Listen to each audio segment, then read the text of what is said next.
அனைவருக்குமே வணக்கம். சற்று முன் கிடைத்திருக்கக்கூடிய ஒரு மிக மிக முக்கியமான செய்தி ஒன்று வெளியாகி உள்ளது. சற்று முன் ராசாவை கழுத்தை பிடித்து வெளியே தள்ளிய முதல்வர் ஸ்டாலின், இது மாதிரி பார்த்தீங்கன்னா செய்திகள் வெளியே இருக்கு.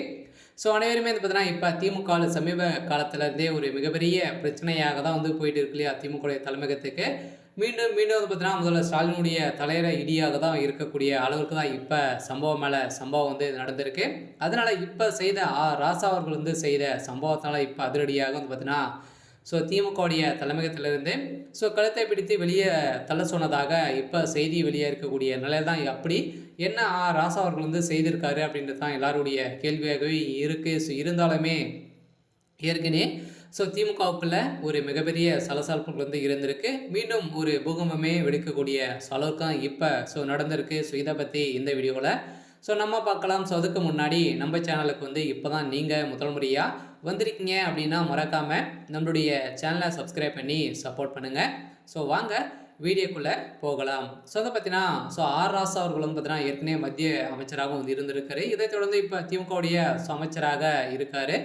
ஸோ இதை தொடர்ந்து பார்த்தீங்கன்னா இப்போ ஏற்கனவே ராசா அவர்கள் 2G வழக்கில் சிக்கியிருந்தார் இல்லையா. ஸோ 2G வழக்கில் கனிமொழி அவர்களும் ஸோ ராசா அவர்களும் சிக்கியிருந்த நிலையில் இப்போ இந்த வழக்கு பார்த்தீங்கன்னா ஏற்கனவே இந்த வழக்கில் ஒரு முக்கிய புள்ளியாக இருந்த சாதிக் பாஷா என்பவர் பார்த்தீங்கன்னா ஸோ மரணமடைந்த சம்பவம் பெரும் அதிர்ச்சியை ஏற்படுத்தியிருந்தது இல்லையா. ஸோ இது பார்த்தீங்கன்னா திமுகவுக்கு ஒரு மிகப்பெரிய இடியாக தான் இருந்திருந்தது.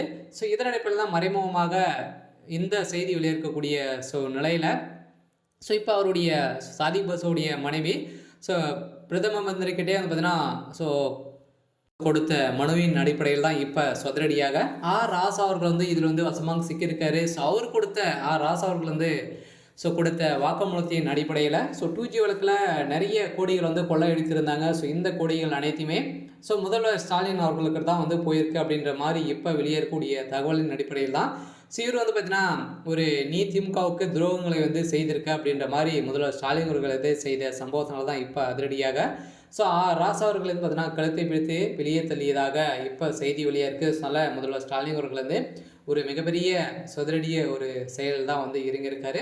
இருந்தாலுமே ஸோ இதில் செய்தது ஒரு மிகப்பெரிய ஊழல் இல்லையா. ஸோ பார்த்தீங்கன்னா ஏற்கனவே கனிமொழி அவர்களும் ஸோ இந்த வழக்கில் சிக்கியிருக்காங்க. இருந்தாலுமே ஸோ அவங்க அழித்த ஊழலுக்கு பார்த்தீங்கன்னா பணங்கள் அனைத்துமே ஸோ பாதிக்கு பாதி பங்கிட்டு இருக்கக்கூடிய நிலையில் தான் இப்போ ராசா அவர்கள் உண்மைகளை ஒப்பிக்கொண்டு இருக்காரு. ஸோ அதனால் இப்போ அதிரடியாக நீதிமன்றங்களுடைய வழக்கில் இந்த சாதிக் பாஷாவுடைய மரண விஷயத்தில் மர்மமாகவே இருந்தது. இந்த மர்மத்தின் அடிப்படையில் அவருடைய மனைவி கொடுத்த ஸோ மனுவின் அடிப்படையில் தான் இப்போ அதிரடியாக களத்தில் இறங்கியிருக்காங்க. ஸோ அதில் இதில் ராசா அவர்கள் பார்த்தீங்கன்னா கைது செய்யப்பட்டிருக்காரு அப்படின்ற மாதிரி தகவல் வெளியாக இருக்குது.